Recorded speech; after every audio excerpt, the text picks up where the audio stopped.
The David Pakman Show at davidpakman.com.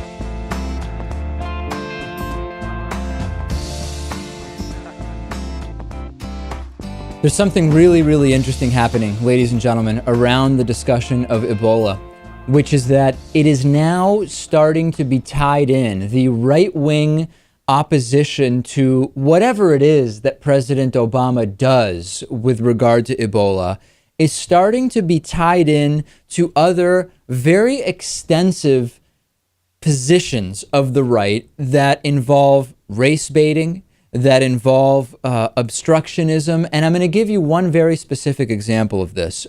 Just a few days ago, the Laura Ingraham show, Laura Ingraham, one of the most popular, actually, radio hosts in the country, right-wing radio host, she was talking on her program about her assertion that liberals want people to die from Ebola because it would serve some greater purpose. And what purpose is that?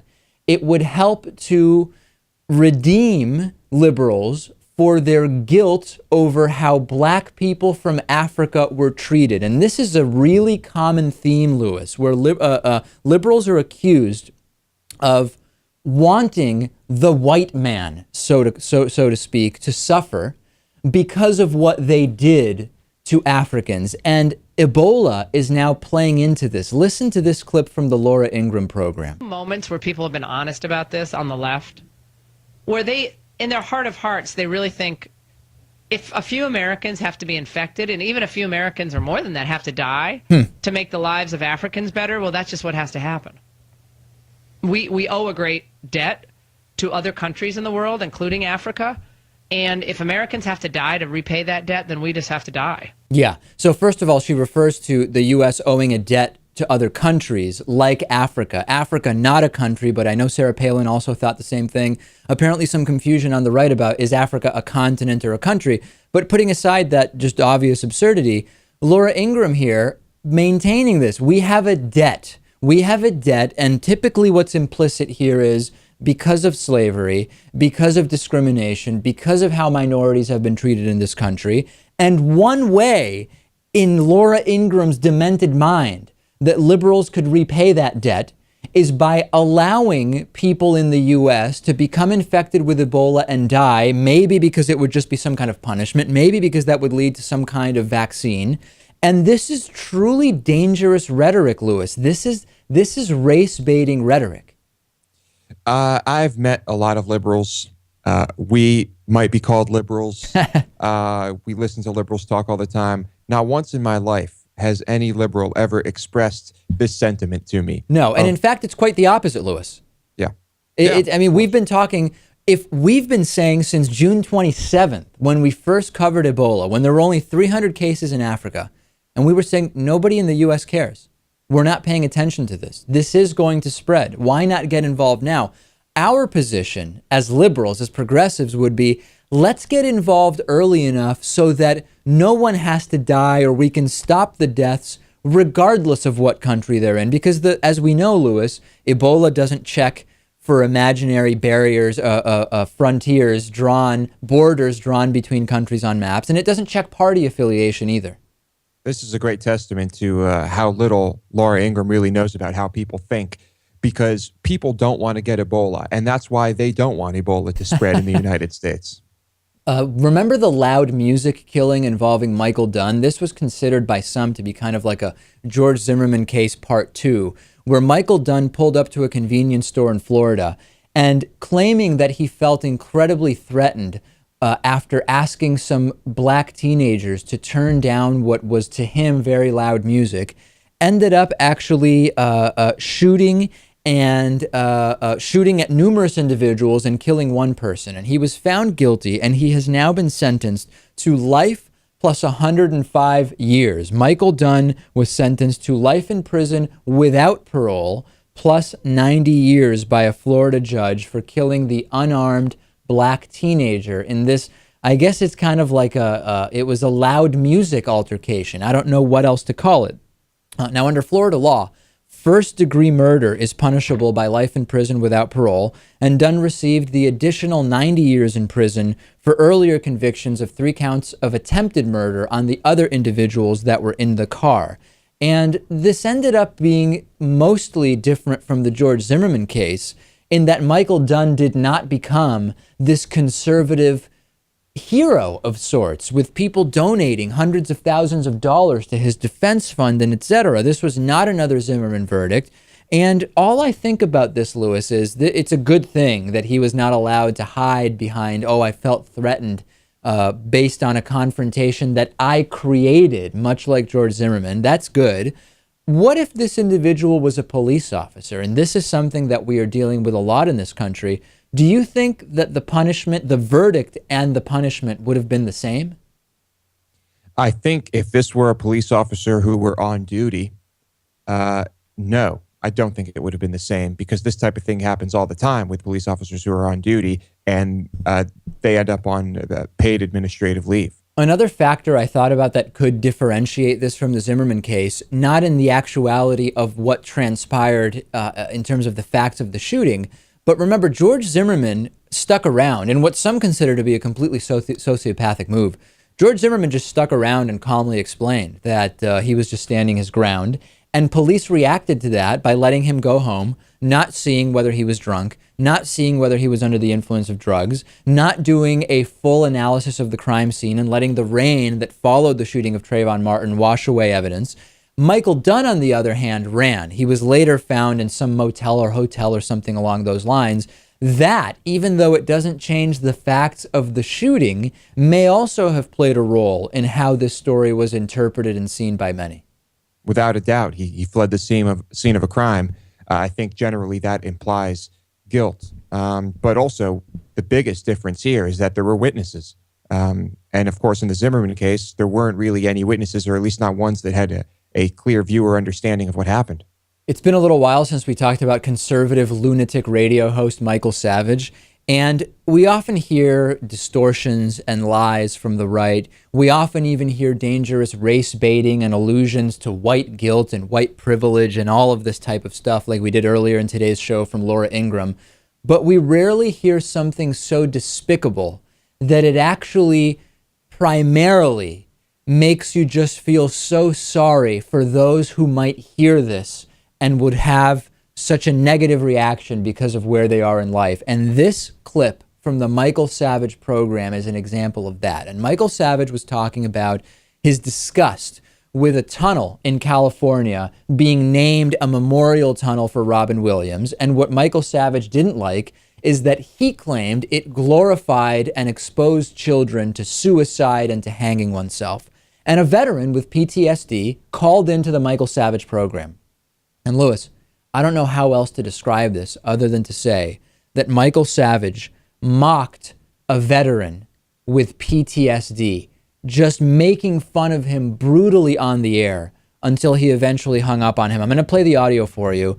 This is one of the most disgusting examples of just the toxic nature of conservative radio. Listen to this. Think you're the only one who suffers post-traumatic stress disorder? You think you're the only one depressed in America? Brown shirt? Are you a Nazi brown shirt? Well, see, right away you can't hold an argument, so you go to Nazism. What am I supposed to do, cry because you have PTSD? An argument. Give me a second to make an argument. Well, I did, but right away you went to Nazism because you couldn't think. Now, when I developed PTSD when I was 20 years old, and I'm 60 now. Well, wait, hold it. You were a veteran at 20? Pardon? You were a veteran at 20? Yeah, I was a veteran at 20. All right, so what was the PTSD based on? What happened to you that was so bad? Experiences. I don't need to relive you, but if... Well, wait, you're giving me a sob story here. Tell us what really happened to you. Go ahead. You got the floor of millions of people. Tell us what made you so depressed. See, you won't let me talk again. You're sensitive. Oh, I'm letting you talk, but you can't talk. Go ahead. I'm giving you 30 more seconds. What is it that made you so depressed in the military? Mr. Goebbels, you won't let me... All right, have a nice day. Go play with your Goebbels. All right, now the guy did twice refer to Nazism, and I agree that it's not the best tactic to call Michael Savage a Nazi simply because he's asking questions. However, the questions that he's asking, his attitude towards this veteran, his attitude, and it continued for minutes beyond this, towards PTSD and depression, and just ridiculing, almost saying, in my day, men were manly enough not to have PTSD. And of course, what he really means is men were painted into a corner where they didn't feel comfortable, maybe, admitting that they were suffering from these symptoms. I can't really define un-Americanism, Lewis, but I know it when I see it. I know it when I hear it. And this is just a disgusting example of it. Yeah, also, the man he was talking to was close to the same age as he is. Yeah. And so, that argument can be thrown out the window. Every clip we've played by Michael Savage has been pretty despicable. It has been a long time. This, by leaps and bounds, is the most insensitive, despicable filth I've ever heard this piece of crap spew. It is completely outrageous. I actually know something about Michael Savage that I was told by someone, and I was told, you really can't say this because this isn't a known thing and it could be traced back to me. But I know something about Michael Savage that if I just hope someday I get the go-ahead to tell you a story about Michael Savage that I was told personally by someone who knows exactly what the details of this story are. It would blow you away, and it would probably ruin him, I would even say, Lewis. But hopefully someday, and I don't mean to be deliberately vague, for years I've been just hoping that someday I can tell this story about Michael Savage. We have a bit of data now from scientists, from actual scientists, about what the impact would be of the EPA's new smog and ozone restrictions. And the EPA has recently proposed stricter restrictions on smog and emissions and ozone. And we have now one Texas toxicologist who disagrees that these stricter restrictions are a good idea. Texas's chief toxicologist says that the EPA should not tighten ground level ozone or smog rules because there wouldn't be a very significant health benefit. This is Dr. Michael Honeycutt, who leads the toxicology division of the Texas Commission on Environmental Equality, the state agency which is tasked with protecting Texans from pollution. And he said, quote, "Ozone is an outdoor air pollutant because systems such as air conditioning remove it from indoor air. Since most people spend more than 90% of their time indoors, we are rarely exposed to significant levels of ozone." He's essentially saying people should just stay inside rather than actually working on reducing these emissions. Now, Lewis, the best part about this, you could have a disagreement if you agreed about the facts, about the importance of significance of regulations or of scientific findings. But he's just wrong about the facts. Actual scientific consensus on this is that, number one, there is an impact to indoor ground level ozone and smog levels based on the outdoor ground level ozone level. This idea that your homes are kind of hermetically sealed from the outside and it doesn't matter what's out there. As long as you're inside, you're going to be completely fine. That's absolutely not true. And since when would someone who works in science and health suggest that people should just spend more time indoors? I mean, what are we doing? What are we advising people in this country to do? I'm not sure. It doesn't surprise me at all that the person making these claims is from Texas. But what should we do? Build our houses on stilts so that when the water comes, we're safe and never leave those houses? I mean, what happens to crops? What happens to farms and animals? And what happens to everything else? This just makes no sense. A Republican congressman from Texas named Randy Weber cited a study from the National Association of Manufacturers that these regulations would increase energy costs and would also cut family incomes in an amount equal to 182,000 jobs. As it turns out, I know that this money that just flies around doesn't have any impact, but just in case you care, that trade group lobbies for the likes of ExxonMobil and the American Petroleum Institute. And what a surprise, Lewis. They've come to the completely independent conclusion that we shouldn't really worry that much about smog. Yeah, imagine that. Well, I think we should. I think these regulations are a good thing. The EPA isn't always, at the forefront of having our backs on this one, but this is important. Take a break. Back after this. The David Pakman Show at davidpakman.com.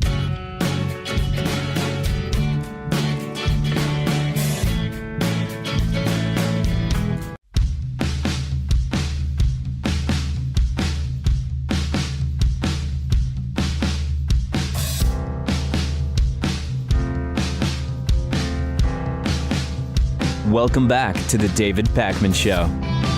The David Pakman Show membership program is made possible in part by liberalbias.com. Liberalbias.com is your best source for unbiased news because no matter what liberals say, if we allow same-sex marriage, next thing you know, men will be marrying giraffes and women will be marrying motorcycles. If that sounds unbiased to you, go to liberalbias.com for more. Today's new member of the day is Nicholas Austin. Nicholas, thank you for being a David Pakman Show member. You can join Nicholas and support our program, which is mostly funded by you, by going to davidpakman.com/membership. Let's not delay this anymore, Lewis. It's time for Hatriot Mail. Hatriot Mail, your break from the tyranny of unbiased independent media. Because knowledge and information are just communist conspiracies. Hatriot Mail, written by patriots who hate David Pakman. Because America. And because freedom. This is what I call the mental disease edition of Hatriot Mail. Not because I'm assessing anyone else's mental health, but because they claim liberalism is in and of itself a mental disorder. Check this out. David, hello.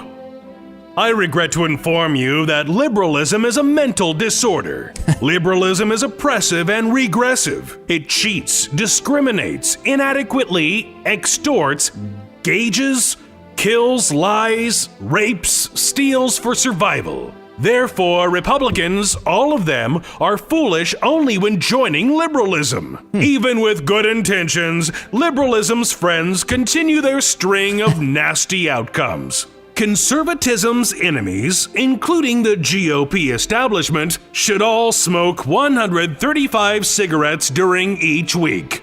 Adios! This is an interesting one. It definitely had a bit of a different tone, I would say. Wouldn't you, Lewis? I mean, it's definitely patriotism, but it was more anti-establishment, in addition, of course, to saying that that liberalism is a mental disorder. Yeah, we don't get many of that, the mental disorder category, but I always enjoy them. Former White House intern Monica Lewinsky, famous, of course, for being involved in Bill Clinton's affair while Bill Clinton was president, has kind of resurfaced lately. And on The View, Rosie O'Donnell the other day said that Bill Clinton should actually have been prosecuted for the oral sex incident involving Monica Lewinsky. I'm going to play the clip for you. I have some thoughts on this. Let's take a look first at the clip. I can't do it. But I love Monica Lewinsky. Yeah, and on 2002, I was opening the Mohegan Sun, and President Clinton was there, as well as Aretha Franklin and Cher. And the Secret Service came over and said, President Clinton would like to speak to you. And I said, I really can't right the moment. And they said, no, but he really wants to speak to you. And I said, I really can't. Yeah. And I went on stage and I did a little bit about it. And I said, she's walking around the world with the scarlet letter A on her forehead, and he's laughing his way through his life. And I just didn't think it was fair. And she wrote me a letter. And she said that I was the first public person that stood up for her in 2002. But I think she's an amazing woman. And if it was a company like GE, he would have been prosecuted. Because you're not allowed to have sex with people. He was prosecuted. I believe he was impeached. He was impeached. So if it was a company, right, I think corporately, the corporation would have said, you're out. That's not you're not allowed to have sex with anyone in your line of duty, right? Like if in your chain of command. Chain of command, right. Right. So I love Rosie O'Donnell. I think she's really great. I've heard great interviews with her on the Howard Stern show. She's great. I like Rosie O'Donnell. But I think that she fundamentally doesn't know what she's talking about here. First of all, Bill Clinton was impeached, right? He didn't do anything illegal. He was impeached for what he did, and it was really for the lying about the affair rather than the oral sex itself. Remember, Monica Lewinsky was an adult, and everything that took place was consensual. Now, you could make arguments about power disparity, but there was no crime committed there. But I really want to focus on the second thing that Rosie said, which is if this had been a big corporate CEO, like the CEO of GE, they definitely would have been fired and prosecuted, which I think is just so laughable. This happens all the time within big corporations, and corporate CEOs, to be honest, much like high-level politicians, are known to be some of the more highly sociopathic individuals, and very rarely, Lewis, would something like this lead to a firing, and certainly not to prosecution unless it was a sexual assault. Yeah, it is unusual. You're usually not losing your job unless there is some monumental disaster like BP had. But even if you are fired, you have the world's biggest golden parachute to follow that anyway. And it's a different situation. Yeah, I just do not agree at all with Rosie O'Donnell's framing on this. Send me your thoughts. I mean, we don't really hear from our audience much of anything about their point of view on the Bill Clinton, Monica Lewinsky thing, because that predates our program by many, many years. Am I off on this? I mean, my view is this never should have really been an issue, except for the fact that President Clinton lied about it, right? I mean, the affair itself, to me, does not seem like even in the top 20, 30, 40, 50 instances or things that took place during the Clinton presidency. If you disagree with me, certainly let me know. There's this religious so-called financial guru named Dave Ramsey. I honestly can't stand the guy. He has made a living out of couching his mediocre financial advice as religiously based and something that God favors. And he wrote a new book, and he went on the 700 Club with Pat Robertson. And Pat Robertson interviewed him. It was obviously a complete softball interview, just absolutely teeing them up for Dave Ramsey to swing for the fences on. And Dave Ramsey actually said that Jesus is okay with people being rich and they can still go to heaven. This is what Dave Ramsey had to say. Well, it's a terrific book. It's a good read, and Dave, I must say it's biblically sound all the way through. There's a bunch of heresy going around. Talk about some of those heresies. Those people are teaching heresy, and this is solid. What you've got here in this book, I really commend it. Well, thank you, Pat. Coming from you, that's a huge compliment. I really appreciate it. Well, I mean, the biggest one I get from folks, based on their political agenda, not really their biblical knowledge, is that if a camel can't get through the eye of a needle, then the rich man can't get into heaven. And if that's the case, then Jesus' blood that was spilled at Calvary isn't powerful enough to get a rich man into heaven. I think that's called heresy. I'm pretty sure it is. Look it up. And so when you start putting limits on the power of the cross and limits on the power of the grace that is extended to us from the Father through the Son based on someone's wealth, then that's Gnosticism. That's the worship of spirit versus materialism versus the worship orthodoxy, from an orthodoxy standpoint, of actually what happened at the cross. And so what that means is someone just doesn't understand the Bible. They're not mean, they just don't understand. We've got a lot of biblical illiteracy out there, and people haven't walked through and taught, because the Bible's not inconsistent. It says the diligent prosper. And that means that if you're diligent, if you work hard and you save your money, you're going to have some money. That's a simple thing. And you haven't done something wrong, and that doesn't preempt you from heaven. And to say that is heresy. What on earth is Dave Ramsey talking about here, Lewis? If Max von Sydow's character in Hannah and Her Sisters could be channeled here, if Jesus returned and saw what was being done in his name, he would not be able to stop vomiting. We've seen less blatant examples of just using scripture to further your political beliefs or your business goals or your personal biases. This is one of the most egregious examples. Dave Ramsey just explaining why it's okay, why God and Jesus and whoever else is under that umbrella would want people to buy his books and learn about how to be rich. And earlier in the interview, he goes on what's just an insane explanation of how all the money that people have, Lewis, it's not their money, okay? It's God's money. And God decides who gets to use his money while they're alive. I mean, I've not heard such a perversion and misuse of supposed sacred texts for a long time. I think, yes, I think generally that financial advice and religious teachings should be separate. But extremely religious people tie everything into their religious text, and they'll find some way to explain or give advice on anything based on that text. And putting aside even the religious stuff, Dave Ramsey really doesn't give good financial advice. One of his big things is if you put $100 a week or a month away for 40 years, from age 30 until 70, you'll be a millionaire. And I said, let me look into those numbers.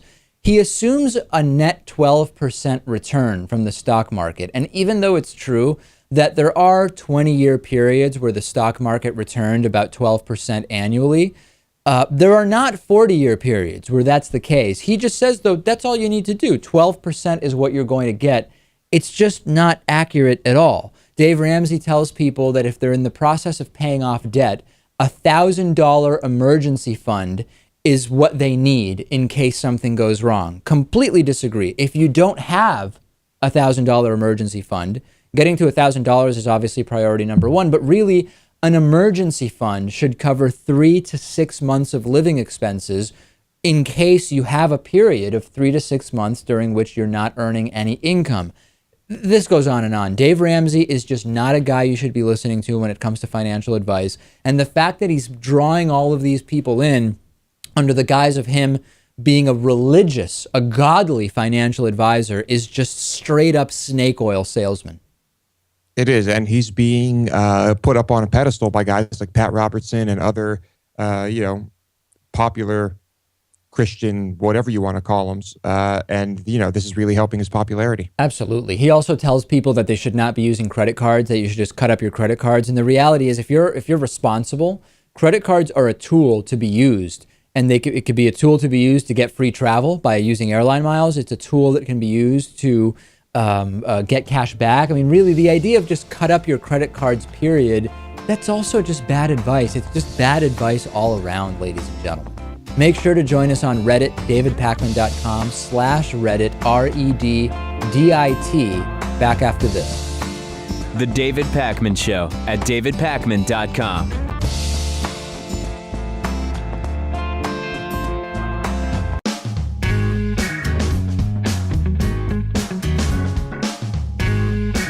Welcome back to the David Pakman Show.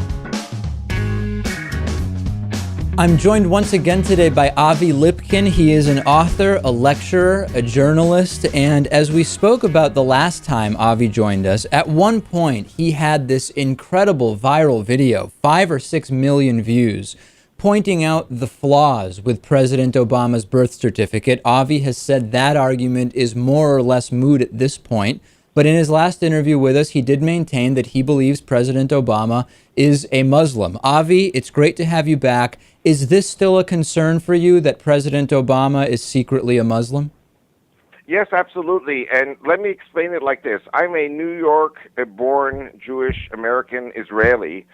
I moved to Israel 46 years ago, and I married a Jewish woman from Egypt, Rachel, and she moved to Israel when she was 20 years old. She left Egypt at age 20. Egyptian Arabic is her mother tongue. And for the last 30 years, she has been working for Kol Yisrael radio and TV, monitoring the Arabic language broadcasts of our neighbors. These are not secret military broadcasts. These are simply talk shows and interviews, radio, TV, Al Jazeera in Arabic. And so she listens to things that they say, and very often it's mundane, day-to-day things. But sometimes, for example, on January the 19th, 2010, before the Arab Spring in February of 2011, the Egyptian Foreign Minister Abul Ghait was debating with Muslim Brotherhood representatives on Channel 3, the Nile channel. And the program was called the Round Table Forum. And he was basically debating. He was representing Mubarak, who was still in power at the time. And he was debating versus 3-4 Muslim Brotherhood people. And they were saying, Israel must declare war on Israel, and Israel must be destroyed, and the peace agreement terminated. And when they finished, he said, okay, my turn, now I talk. You listen to me. You Muslim Brotherhood people, you're all little children. You don't know how to run a country. We have been running Egypt all these, centuries. We know what to do with Israel when. And let me calm you guys down. President Obama visited Egypt in the year 2009. He visited Cairo, and I had a one-on-one meeting with him.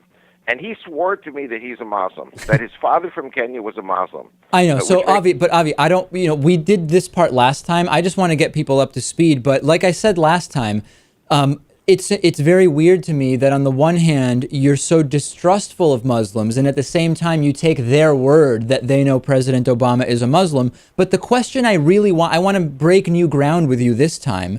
What if President Obama were a Muslim, right? Let's just, it's an absurd proposition, but let's assume for a second that he were. He's sending airstrikes to ISIS. Unlike George W. Bush, he didn't kiss the Saudi king on both cheeks. He's clearly a very bad Muslim that doesn't seem to be favoring Muslims. He's appointing a Jewish woman to the U.S. Supreme Court, so on and so forth. If your hypothesis that President Obama is a Muslim were true, which it's not, what has he actually done that's so concerning to you? Okay, well, again, when people who I respect, and you, for example, I respect you, I love you very much, but what I say is people who are not married to my wife are not married to a live wire who picks up things every day in the Arabic language. But that's not really the point of my question.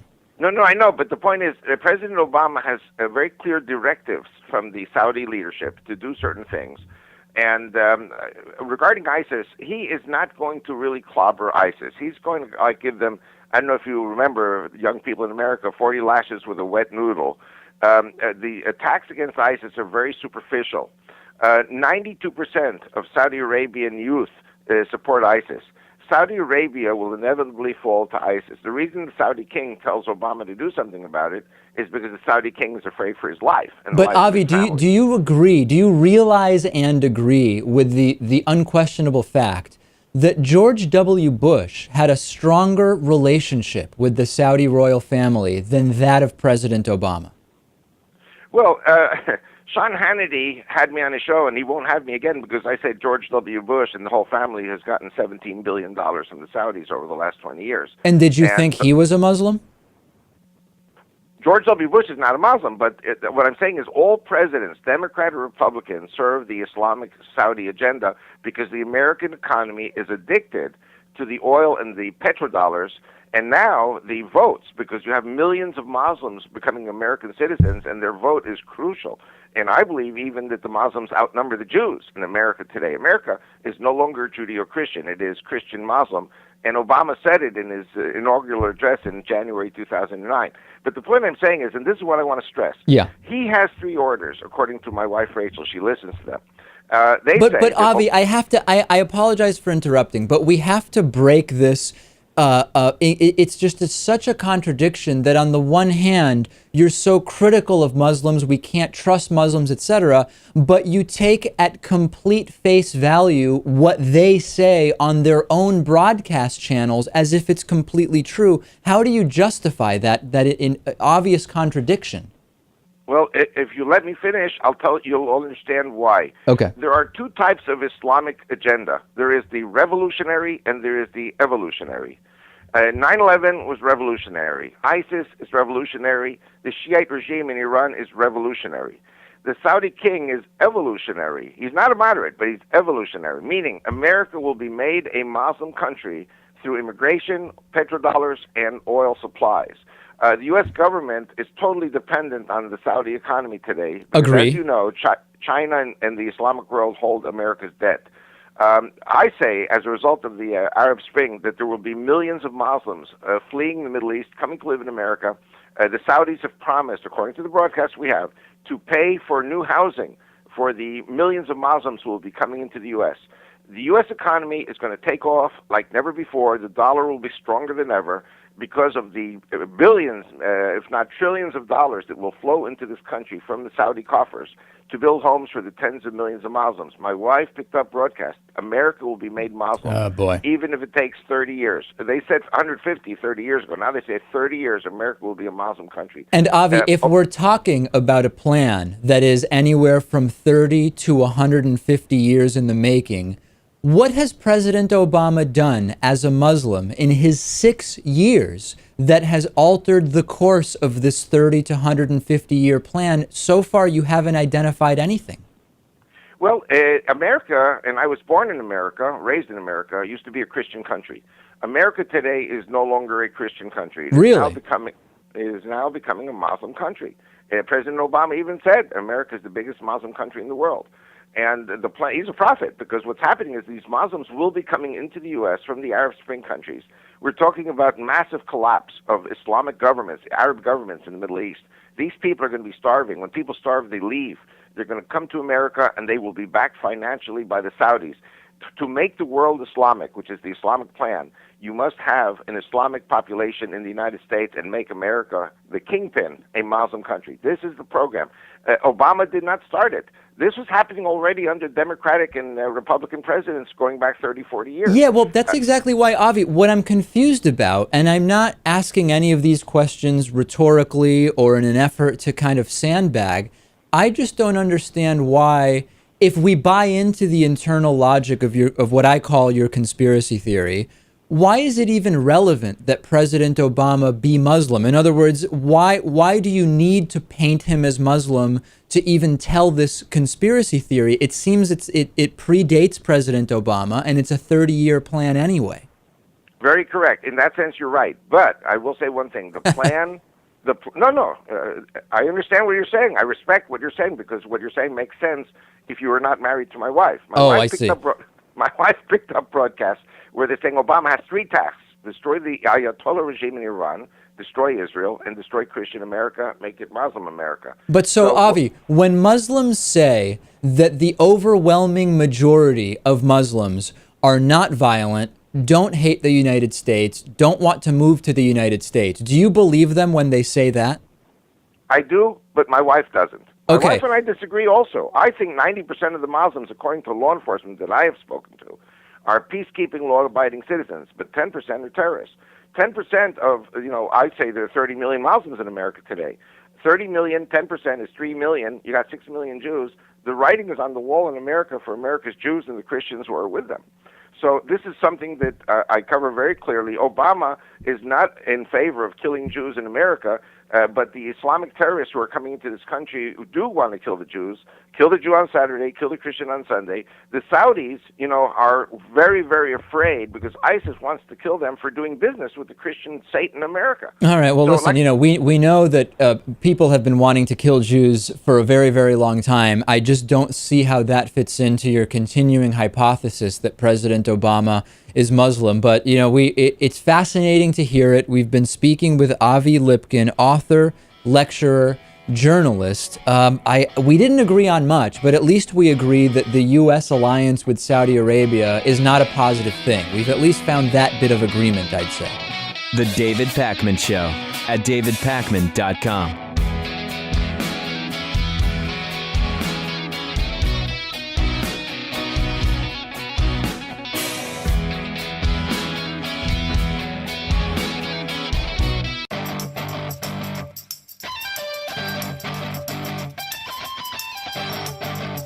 The David Pakman Show at davidpakman.com. Fox News is continuing to trash people who earn minimum wage, continuing to trash people who are protesting for a living wage. This is from the Fox Business Channel. This is Charlie Gasparino talking to Charles Payne. Charles Payne hosts a show there on Fox Business. And I don't even know how to introduce this other than to say, let's listen to the exact words that they're using, and then we can analyze those words. Check this out. Charlie, I remember they did one time a little expose and found out that those paid protesters were actually getting paid minimum wage less than Walmart paid their employees. Right. Every time I protest in front of Cavuto's office, there's a security guard. I can never get any traction out of it. I don't know what's going on here. I think you and I were talking about this at the break. These are paid agitators for the most part. And I think if the American people knew where taxpayer money, which funnels its way from community organizing groups like Acorn and some of these other big unions. La Renza, whatever that is. Raza, and the unions, and how there's a sort of coalition of the left that pays people to attack big business or business. I think the American people would be aghast of what's going on. This is a real tragedy in for our economy right now. Adam, here's... Okay, first of all, Acorn doesn't exist. And it's amazing to me that people on the right continue to talk about all of the bad things that Acorn is or might be doing, in spite of the fact that it's been years since Acorn existed. And even House Republicans seem to have forgotten about that, because not that long ago, House Republicans wanted to defund Acorn, and Acorn hadn't existed for 3 years at that time. To give you a sense of good uses of time and money, your money, by the way, in the House of Representatives. So that's number one. Number two, the paid agitators thing. Paid agitators is the same term that was used in Soviet Russia. It's been used in China. It was used in Nazi Germany. And most totalitarian regimes have accused protesters of being so-called paid agitators. When people disagree with the totalitarians, they're called paid agitators. And it's not an infrequent allegation that we hear from the right when it comes to populist demands from protests that they're clearly being paid maybe by a group that doesn't even exist anymore. It's become a pretty popular refrain now.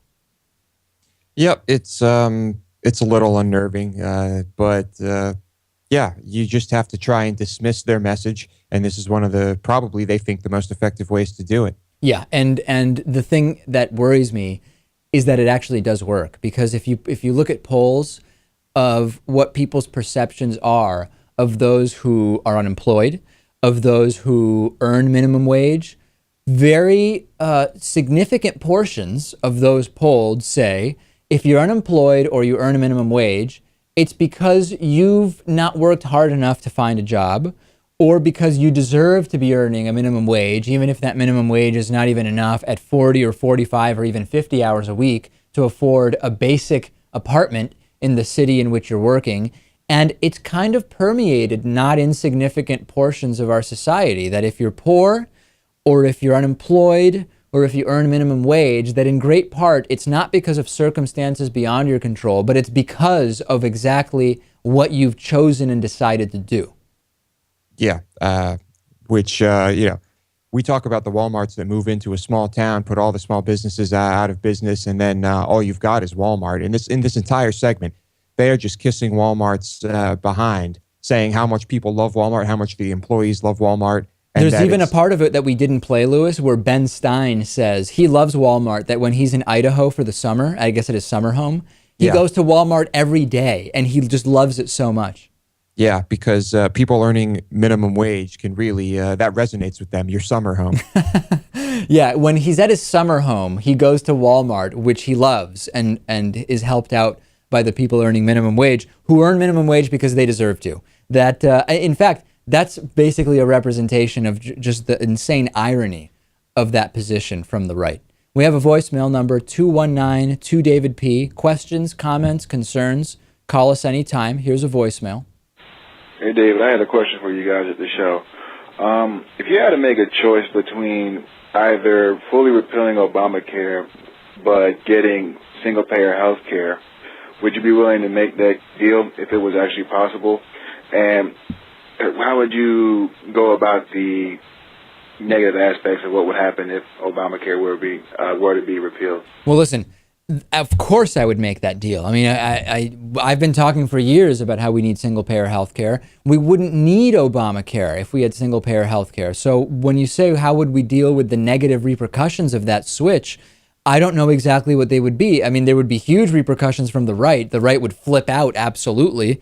But of course I would make the trade of getting rid of Obamacare and bringing in single-payer, Lewis.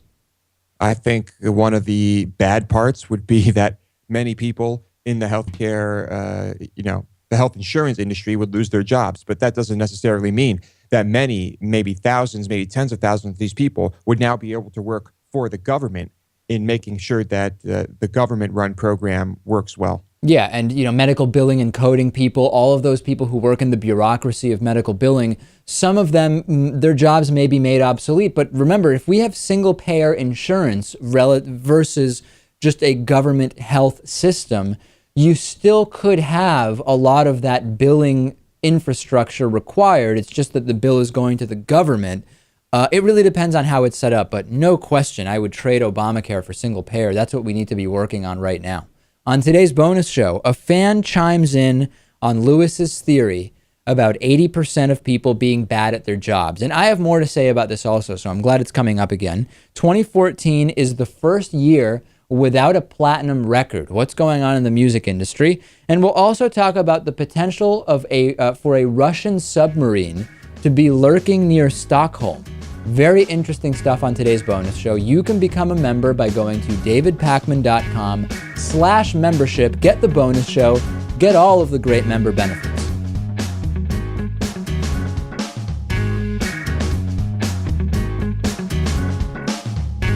David Pakman Show at davidpakman.com.